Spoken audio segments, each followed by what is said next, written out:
Back our YouTube channel force related Bangla YouTube চ্যানেলে আপনাদের সকলকে স্বাগতম আমাদের এই ছোট্ট ইউটিউব চ্যানেলটিতে। আজকে আমরা কথা বলবো ইডব্লিউএস সার্টিফিকেট নিয়ে। গতকালকের ভিডিওতে আমরা বলেছি ইডব্লিউএস সার্টিফিকেট আপনি কিভাবে বানাতে পারবেন, তার মিনিমাম ক্রাইটেরিয়াগুলো। বিগত দিন আমরা দেখেছি ইডব্লিউএস সার্টিফিকেট থাকলে পশ্চিমবঙ্গে হোক বা সেটা সেন্ট্রাল ফোর্সেই হোক, যেই কাট আপ যায় জেনারেল বা ওবিসি হলে প্রায় তার দ্বিগুণের বেশি কাট আপ যায়। আমরা যদি দেখি লাস্ট 2024-এ আপনার ইডব্লিউএস কাট আপ এসএসসি জিডি কনস্টেবলে ছিল মাত্র 42.3, এবং যদি আপনি ইউআর ধরেন সেক্ষেত্রে 106, ওবিসি 103, এছাড়াও এসটি এসসি আলাদা। তো আপনি যদি দেখেন বেঙ্গল পুলিশের কাট আপ সেক্ষেত্রেও সেম।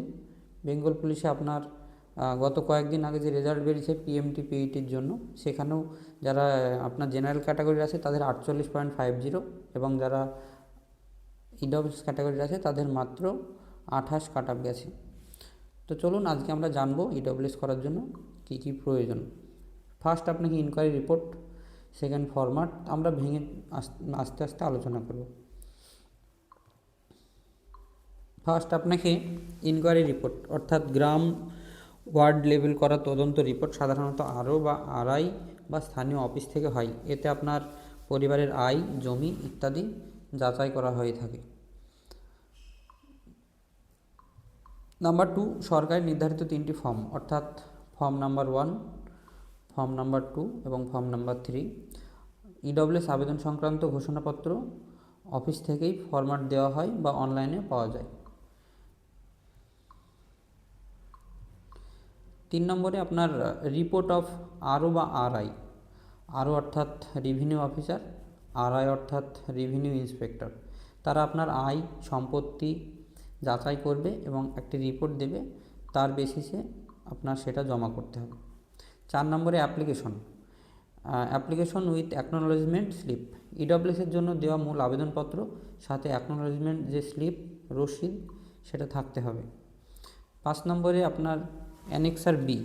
অ্যানেক্সার বি হলো সম্পত্তি ও আয় সংক্রান্ত ঘোষণাপত্র। আবেদনকারীর নিজে সই করে দিতে হবে, অর্থাৎ আপনাকে নিজে সেলফ অ্যাটেস্টেড করতে হবে।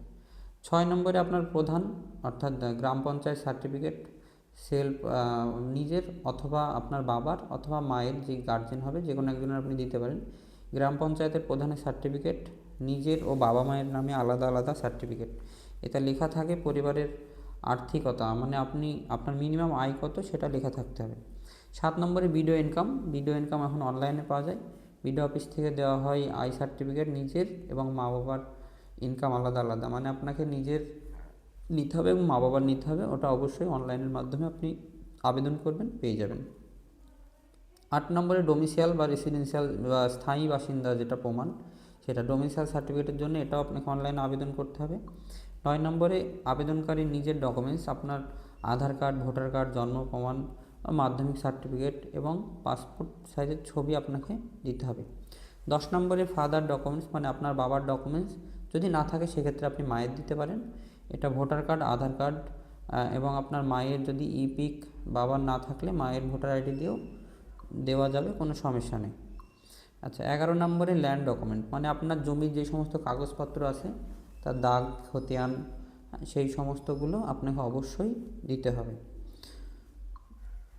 আজকের ভিডিও এই পর্যন্তই। আশা করি ভিডিও ভালো লেগেছে। যদি ভালো লাগে অবশ্যই লাইক করবেন, চ্যানেলটিকে সাবস্ক্রাইব করবেন এবং পাশে থাকবেন। চেষ্টা করব আপনাদের প্রতিনিয়ত এই সমস্ত যে ভিডিও রিলেটেড ভিডিওগুলো আপলোড দেওয়ার। Thank you for watching my video.